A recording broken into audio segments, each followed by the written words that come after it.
Hello दोस्तों, आज हम लोग नीट का क्लास 3 स्टार्ट कर रहे हैं, जिसमें से आज हम लोग देखेंगे Dalton atomic theory. Dalton atomic theory जो है कौन दिया था, वो जॉन डाल्टन ही दिए थे, इसलिए नाम इसका डाल्टन एटॉमिक थ्योरी पड़ा। कब दिए थे? 1808 में। जॉन डाल्टन का कहना था कि एटम्स सबसे स्मॉलेस्ट पार्ट है और उसका फिर फर्दर डिवाइड नहीं किया जा सकता। बट ये पोस्टुलेट आगे चल के गलत हो गया, क्योंकि एटम्स में भी फर्दर डिवाइड है, इलेक्ट्रॉन्स है, प्रोटॉन्स है, न्यूट्रॉन्स है।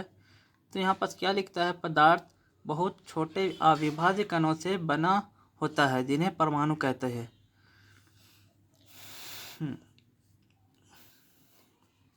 मैटर सबसे छोटे अविभाज्य कणों से बना होता है जिसे एटम्स कहते हैं। बट एटम्स का भी भाज्य किया गया, यानी कि डिवाइड किया गया, तो न्यूट्रॉन्स, प्रोटॉन्स, इलेक्ट्रॉन्स मिला। तो ये पोस्टुलेट आगे जाके गलत हो गया।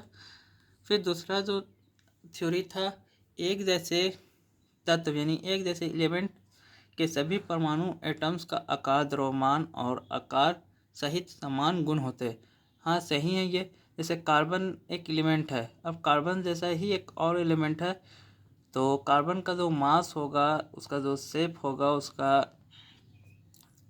सब बराबर होगा। वही चीज़ इसमें लिखा हुआ है इस पॉइंट में। एक जैसे एलिमेंट्स के सभी परमाणु एटम्स के आकार, द्रव्यमान और आकार सहित सेम गुण होते हैं। तीसरा जो नियम था वो क्या बोला? अलग अलग तत्व के परमाणुओं का आकार और उनके द्रव्यमान अलग अलग होता है। अब अलग एलिमेंट्स लेंगे तो उसका जो मास नंबर रहेगा वो डिफरेंस आएगा, उसका स्ट्रक्चर अलग बनेगा। तो यहाँ जैसे कि कार्बन का मास नंबर 12 होता है और नाइट्रोजन का मास नंबर 14 होता है, तो दोनों का अलग अलग आएगा। फिर क्या लिखा है? जब समान विभिन्न तत्व यानी एलिमेंट्स के परमाणु एक साथ मिलकर यौगिक बनाते हैं तो वे एक निश्चित अनुपात, एक सरल पूर्ण संख्या अनुपात में संयोजित होते हैं। अब जब दो एलिमेंट्स है, जैसे मान लीजिए एक एलिमेंट्स ए है, दूसरा एलिमेंट्स बी है, तो जब भी वो बनाएंगे तो जैसे कि 2.54 नहीं, जब भी बनाएंगे तो कोई एक निश्चित अनुपात में, जिसको फिक्स्ड रेशियो बोल रहे हैं, वो फिक्स्ड रेशियो रहना चाहिए। जैसे ए का है 1:1, फिर ए का जैसे एलिमेंट ए है तो इसका 1 है और बी एलिमेंट का 2 है। इसी टाइप पर दो एटम्स कंबाइन करके दो तत्व एलिमेंट्स यानी दो एलिमेंट्स के परमाणु अलग अलग अनुपात में मिलकर एक से अधिक कंपाउंड बनाते हैं। अब दो एलिमेंट्स मिलकर एक से ज़्यादा क्या बनाएंगे? कंपाउंड बनाएंगे।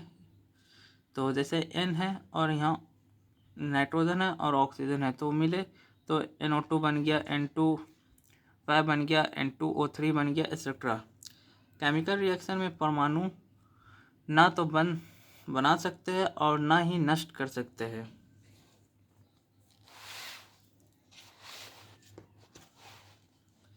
अब डाल्टन का जो कहाँ कहाँ गलत हो गया उसको देखते हैं। वही लिखा हुआ है, limitation of Dalton atomic theory, या प्रमाणीकरण, जिसको हम लोग सब एटॉमिक पार्टिकल्स के बारे में नहीं बताया गया, यानी कि सब एटॉमिक पार्टिकल्स के बारे में नहीं बताया गया। डाल्टन के परमाणु सिद्धांत एटॉमिक थ्योरी में कहा गया है कि परमाणु अविभाज्य है, यानी एटम्स को डिवाइड नहीं कर सकते, लेकिन सब एटॉमिक पार्टिकल्स जैसे इलेक्ट्रॉन, प्रोटॉन और न्यूट्रॉन की खोज ने इस धारणा को खारिज कर दिया गया। जैसे यहाँ पर बताए थे, यहाँ पर जैसे कि बताया गया था, पदार्थ जो मैटर है बहुत छोटे अविभाज्य कणों से बने होते हैं जिन्हें परमाणु कहता है, यानी कि एटम्स से और छोटा कुछ नहीं होगा, ऐसा डाल्टन का कहना था। बट इस थ्योरी ने डाल्टन को गलत साबित कर दिया। नेक्स्ट पॉइंट, जो डाल्टन का एटॉमिक थ्योरी था, इसमें आइसोटोप्स और आइसोबार्स का बारे में नहीं बताया गया था। अब मैटर्स देख लेते हैं। मैटर्स किसे कहते हैं?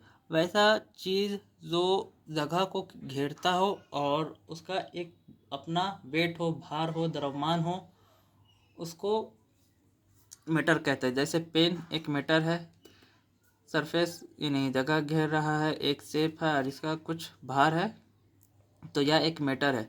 तो लिखा हुआ है प्रत्येक वस्तु जिसमें द्रव्यमान हो और जो स्थान घेरता हो उसे पदार्थ कहते हैं। अब मैटर मैटर का दो क्लासिफिकेशन होता है। पहला फिजिकल क्लासिफिकेशन जिसको हम लोग भौतिक बोलते हैं, और दूसरा केमिकल क्लासिफिकेशन जिसको हम लोग रासायनिक बोलते हैं। फिजिकल में हम लोग देखते हैं सॉलिड, लिक्विड, गैस, और केमिकल में देखते हैं प्योर सब्सटेंस और मिक्सचर। प्योर सब्सटेंस में एलिमेंट्स, कंपाउंड्स, मिक्सचर में होमोजेनियस मिक्सचर जो सेम होगा, हेट्रोजेनियस मिक्सचर जो डिफरेंट डिफरेंट टाइप्स से मिलकर बना होगा। ठीक है, आज हम लोग इतना ही रखते हैं। कल से हम लोग मोल कॉन्सेप्ट स्टार्ट करेंगे। मोल का फार्मूला कल से देखेंगे हम लोग। Thank you.